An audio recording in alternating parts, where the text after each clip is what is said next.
warahmatullahi wabarakatuh. Selamat pagi teman-teman. Pagi. Gimana kabarnya? Baik. Oke. Sebelumnya saya memperkenalkan diri. Nama saya Intan Barmatus Putri. Mohon izin untuk memandu jalannya diskusi.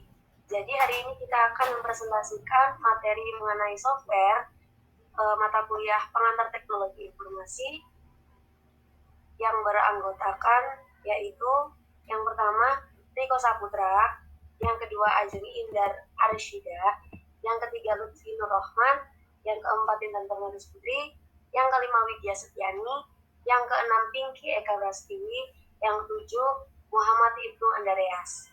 Oke, untuk materi yang pertama akan dibawakan oleh Pinky mengenai Microsoft Excel. Kepada Kak Pinky dipersilahkan. Microsoft Excel. Microsoft Excel adalah sebuah program atau aplikasi yang merupakan bagian dari paket instalasi Microsoft Office. Berfungsi untuk mengolah angka menggunakan spreadsheet yang terdiri dari baris dan kolom untuk mengeksekusi perintah. Microsoft Excel telah menjadi Microsoft pengolah data atau angka terbaik di dunia. Selain itu, Microsoft Excel telah didistribusi secara multi-platform. Microsoft Excel tidak hanya tersedia dalam platform Windows, Microsoft Excel juga tersedia di Mac, iOS, Android, dan Apple. Fungsi Microsoft Excel yaitu diantaranya membuat, mengedit, menguruskan, menganalisis, meringkas, dan memformat data secara grafik. Kedua, membuat catatan keuangan dan anggaran keuangan. Tiga, menghitung dan mengolah investasi, pinjaman, penjualan, inventaris. Keempat, melakukan analisis dan riset harga, melakukan perhitungan statistika, membantu berbagai sektor bisnis untuk mempermudah melakukan laporan keuangan, membuat daftar nilai sekolah maupun universitas,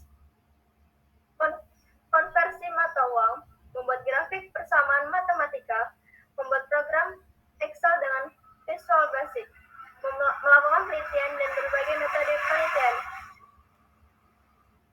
sarana komputer dan logika, serta lain-lain. Kelebihan Microsoft Excel diantaranya itu user interface yang mudah untuk dipahami, kompatibilitas dengan berbagai platform atau sistem operasi, mudah dipelajari untuk pengguna pemula, tersedia lisensi dalam versi grosir, mempunyai ekstensi terpopuler untuk software spreadsheet, dapat membaca ekstensi standar spreadsheet, fitur pivot untuk mempermudah manajemen data. Spreadsheet yang besar dapat digunakan sebagai alternatif SQL untuk pengguna sederhana.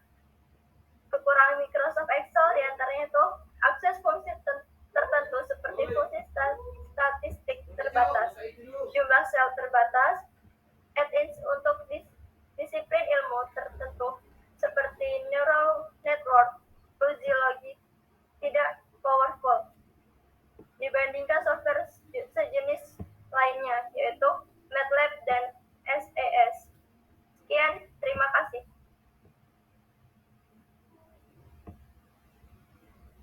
Baik, terima kasih Kak Pinky. Untuk materi yang selanjutnya yaitu mengenai Microsoft Word yang dibawakan oleh Ajeng. Pada Ajeng dipersilahkan. Baik, di sini saya akan menjelaskan tentang Microsoft Word. Microsoft Word merupakan perangkat lunak pengolah kata buatan perusahaan Microsoft Corporation. Microsoft sendiri merupakan aplikasi pengolah kata yang berlisensi shareware yang termasuk dalam satu paket program Microsoft Office lainnya seperti Microsoft Excel, Microsoft PowerPoint, Microsoft Access, dan Microsoft Publisher. Selain untuk kebutuhan tulis-menulis, Microsoft Word juga menyediakan beberapa fasilitas tambahan yang dapat digunakan untuk membuat gambar, seperti gambar berbagai macam bangun, membuat tulisan seni, menyisipkan gambar, kabel, foto, grafik, bagian organisasi, penulisan simbol-simbol, dan rumus matematika. Microsoft Word sendiri dirancang untuk dijalankan di bawah sistem operasi Microsoft Word dan Mac OS X. Untuk kelebihan-kelebihannya, yang pertama mudah digunakan, fitur yang lengkap sesuai kebutuhan, mampu membuat berbagai berbagai jenis dokumen seperti surat, buku, publikasi, dan gambar sederhana. Dan untuk kekurangannya, satu software itu harus diinstal untuk satu komputer dengan membayar lisensi yang mahal. Terus, terlalu banyak fitur, apalagi kalau kita menggunakannya untuk sekedar menulis dokumen.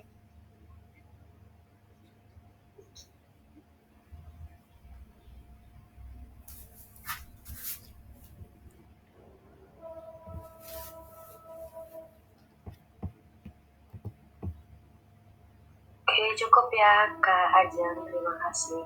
Untuk materi yang ketiga yaitu mengenai CorelDRAW, aplikasi desain grafis yang akan saya bawakan sendiri. Oke, sebelumnya perkenalkan, nama saya Indah Nurhatis Putri. Izin menyampaikan mengenai aplikasi desain grafis yaitu CorelDRAW. CorelDRAW merupakan salah satu software desain grafis yang sejak dulu digunakan oleh sebagian orang. Aplikasi desain grafis ini digunakan untuk membuat berbagai macam desain, misalnya kartu nama, logo, stiker, poster, dan masih banyak lagi. Umumnya, software desain grafis CorelDRAW digunakan untuk membuat desain berbasis vektor seperti garis lurus, garis lengkung, kotak, lingkaran, dan lain-lain. Oke, fungsi CorelDRAW sendiri yaitu banyak banget keunggulannya. Sebagai program yang banyak digunakan untuk proses visualisasi, CorelDRAW dapat menghasilkan gambar yang kualitasnya baik dan tidak kalah dengan bitmap meskipun berbasis vektor. Untuk yang pertama, kegunaannya untuk membuat desain logo seperti sebuah sebagai lambang identitas Google aja. Para desainer grafis biasanya juga menggunakan Corel untuk membuat logo tersebut. Yang kedua, untuk membuat desain brosur, poster, undangan.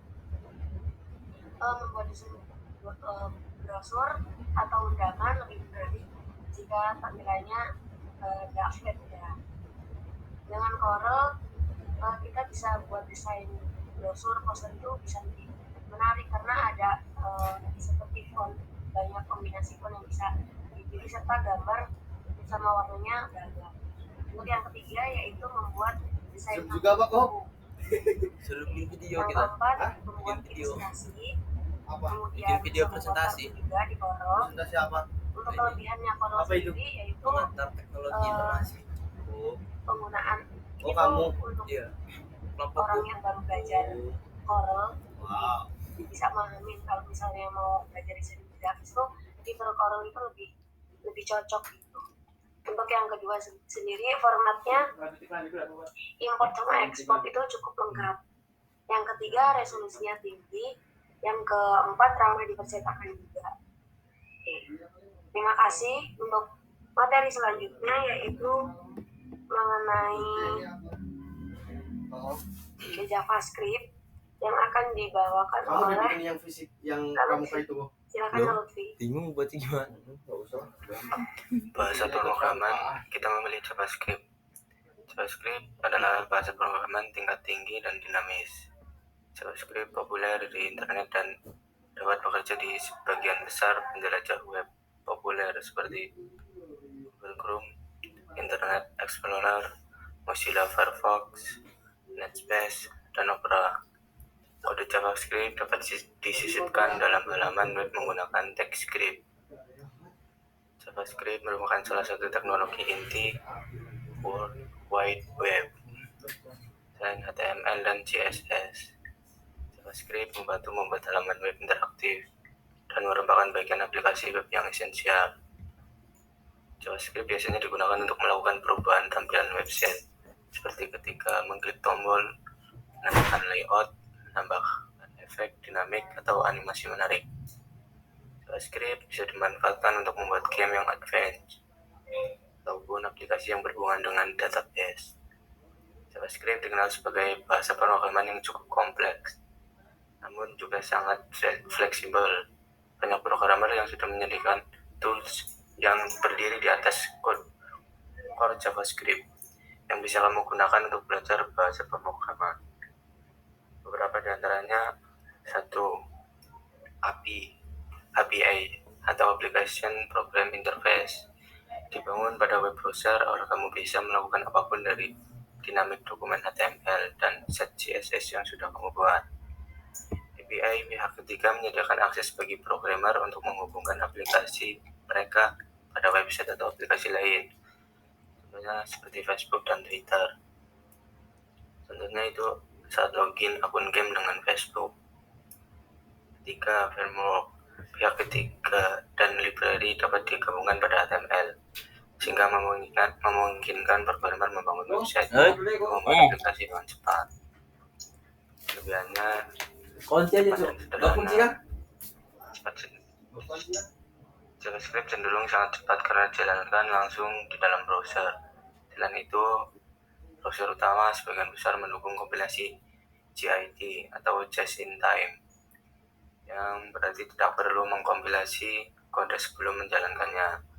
JavaScript juga relatif lebih mudah dipelajari, khususnya bagi pemula, dibandingkan dengan bahasa pemrograman lainnya seperti C++. Kedua, fleksibel. Tidak seperti bahasa pemrograman lainnya, JavaScript dapat disisipkan di halaman web manapun. JavaScript dapat digunakan di berbagai jenis aplikasi karena dukungan dalam bahasa lain, seperti Perl dan PHP.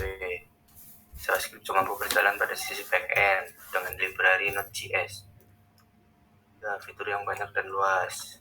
JavaScript bisa digunakan untuk membuat fitur beragam seperti drag, yang semuanya bisa bermanfaat untuk meningkatkan tampilan atau interface dan pengalaman menggunakan web.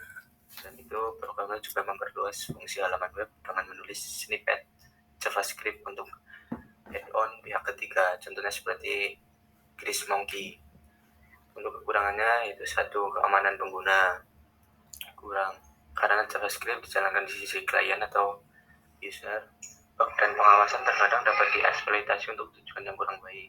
Karena itu beberapa orang memilih untuk menonaktifkan JavaScript sepenuhnya. Dua, itu dukungan browser. Meskipun script sisi server selalu menghasilkan output yang sama, terkadang beberapa browser menafsirkan kode JavaScript secara berbeda. Walaupun saat ini perbedaannya sudah terhitung minimal. Kamu tidak perlu mengkhawatirkan perbedaan output asal menggunakan JavaScript di browser utama. Ketika itu fasilitas debugging kurang. Walau beberapa HTML editor mendukung debugging, tetapi tidak efisien dibandingkan dengan editor seperti C atau C++ editor. Dan juga browser tidak menampilkan error sehingga menyulitkan developer untuk troubleshooting. Yang keempat adalah JavaScript tidak termasuk OOP atau Object Oriented Programming Language. Yang kelima adalah rendering berhenti. Satu error pada kode akan memberhentikan rendering dari seluruh kode JS pada website. Pada pengguna akan terlihat seperti JS tidak ditampilkan.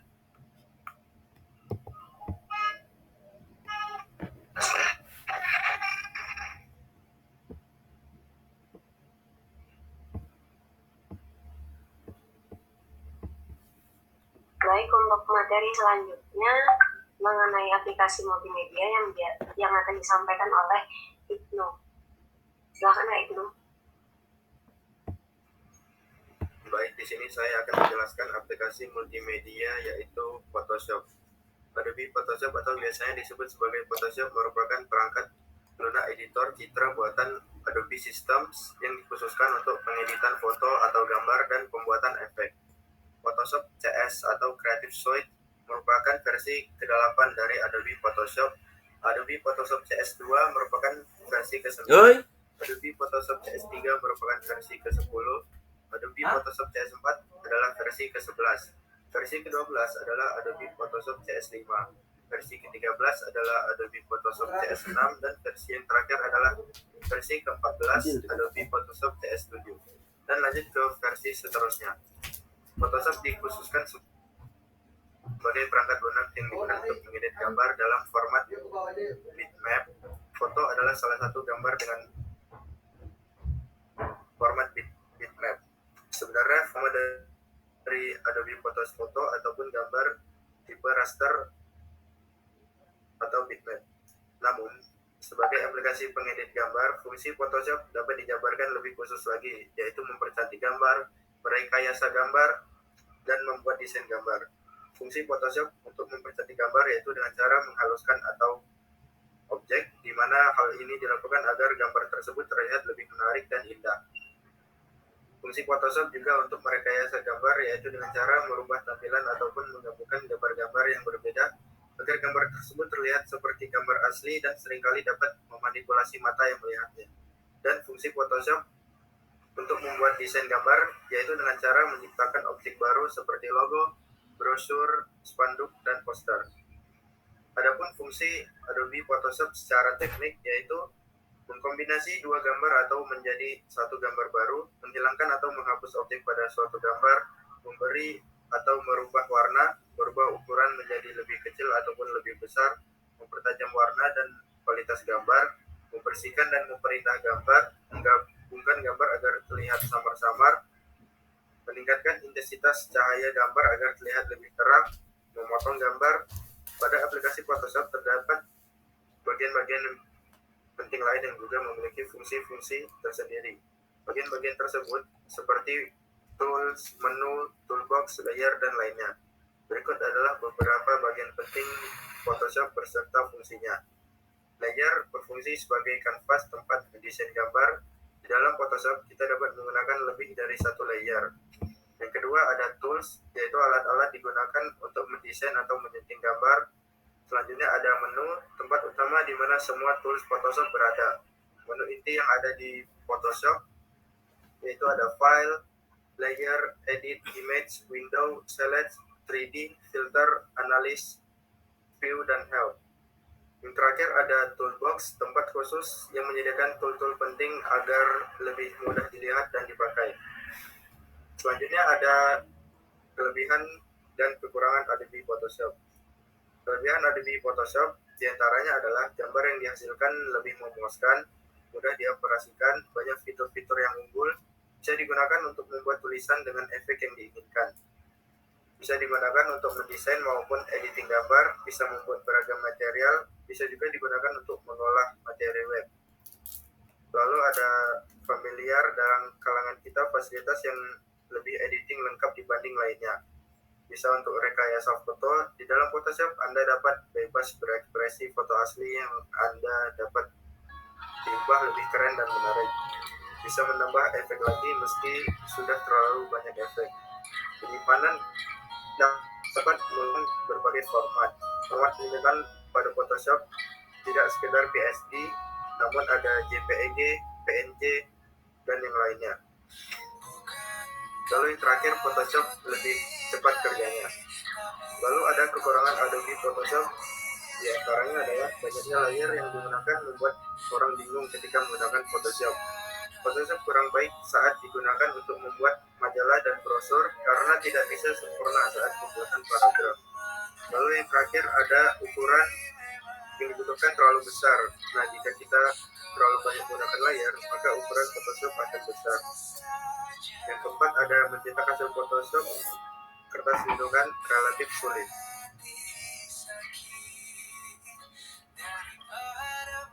Selanjutnya, Oke, terima kasih. Untuk materi selanjutnya yaitu mengenai program utilitas atau registry cleaner yang disampaikan oleh Widya. Pada Widya dipersilahkan. Baik, di sini saya akan menjelaskan tentang program utilitas Registry Cleaner. Perangkat lunak utilitas merupakan perangkat lunak komputer yang dirancang untuk membantu proses analisis, konfigurasi, optimasi, dan membantu pengelolaan sebuah komputer ataupun sistem. Penggunaan melakukan berbagai hal dengan komputer seperti mengetik, melakukan permainan, merancang gambar, dan lain-lain. Perangkat lunak utilitas lebih memfokuskan penggunaannya pada pengoptimasi fungsi dari infrastruktur yang terdapat dalam sebuah komputer. Karena fungsinya perangkat lunak utilitas umumnya tidak ditunjukkan untuk pengguna secara umum, melainkan ditunjukkan untuk pengguna yang memiliki pemahaman atas cara kerja sistem komputer yang cukup baik. Kebanyakan perangkat keras utilitas ini dibuat secara khusus untuk melakukan fungsi tertentu IDE, pada suatu area Integrated Development Environment, komputasi secara spesifik, adalah software untuk seperti menulis kode-kode memformat program dan basic. menjalankan program coding. Lalu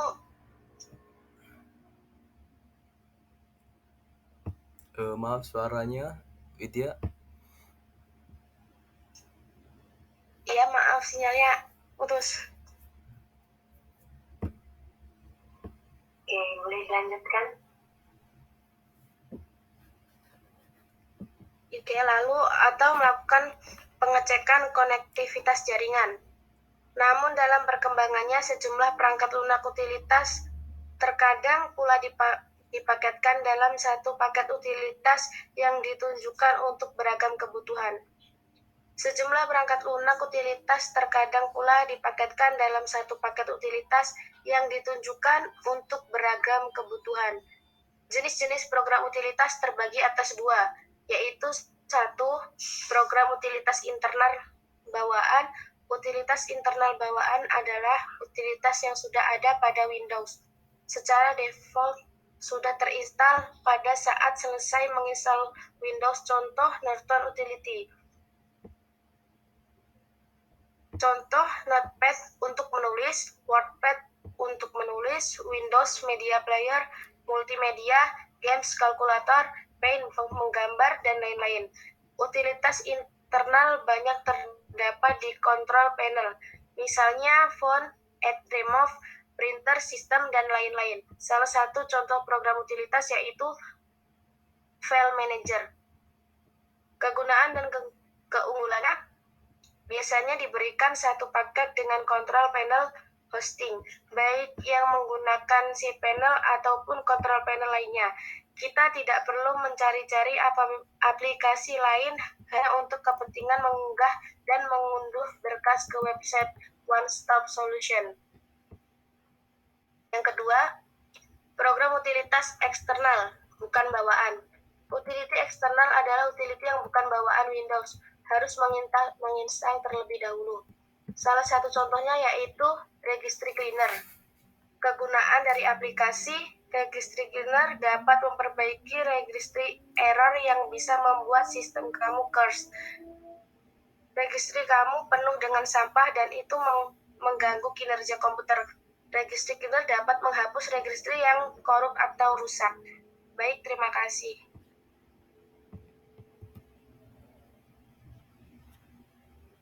Untuk materi yang terakhir mengenai Integrated Development Environment yang akan disampaikan oleh Kak Riko. Pada Riko dipersilahkan. Baik, saya mulai. Integrated Development atau IDE adalah software untuk menulis kode-kode program dan menjalankan program coding. Contohnya Dev C++, Android Studio, Atom, VS Code, dan Visual Code Studio.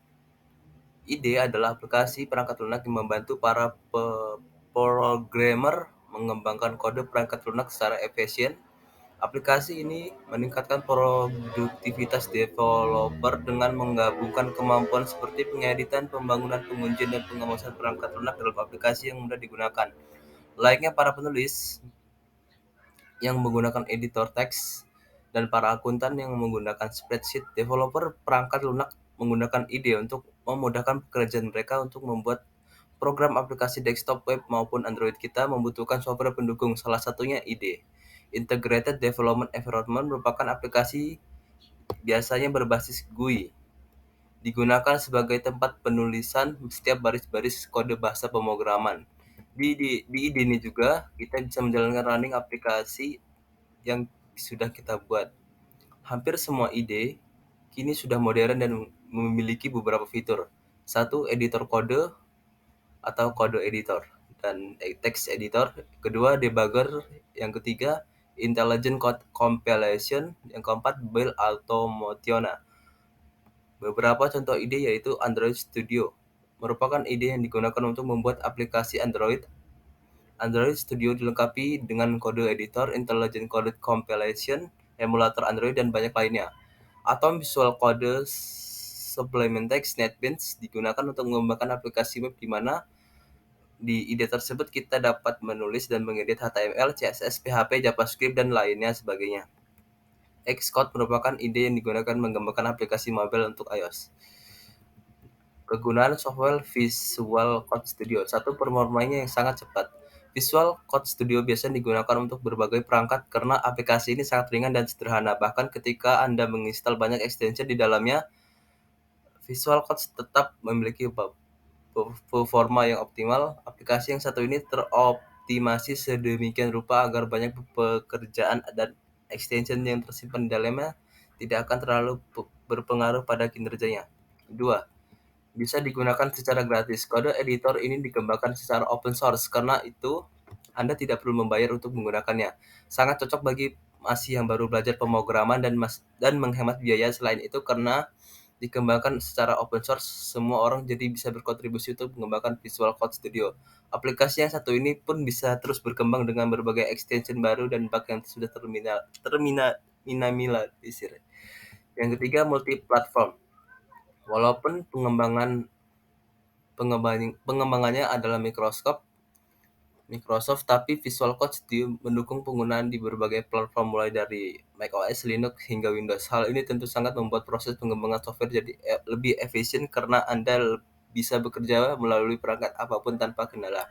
4. Mendukung banyak bahasa pemrograman. Visual Code Studio mendukung penggunaan berbagai bahasa pemrograman. Ia juga memiliki salah satu teknologi terbaik untuk memfasilitasi proses pengembangan software di dalamnya. Salah satu contohnya yaitu Electron yang berguna untuk Node.js, JavaScript, serta Monaco Cloud Editor yang mendukung HTML, Net, Roslyn, dan lain-lain. 5. Fiturnya lengkap. Visual Code Studio memiliki banyak fitur yang membuat unggul dibandingkan aplikasi kode editor yang lain. Salah satu fitur yang paling menonjol adalah extension marketplace yang sudah kita bahas sebelumnya. Extension ini sangat mendukung pengguna untuk mengunduh fitur secara bebas. Baiklah, itu saja yang saya sampaikan. Terima kasih. Oke, terima kasih. Jadi kesimpulannya yaitu untuk hari ini kita membahas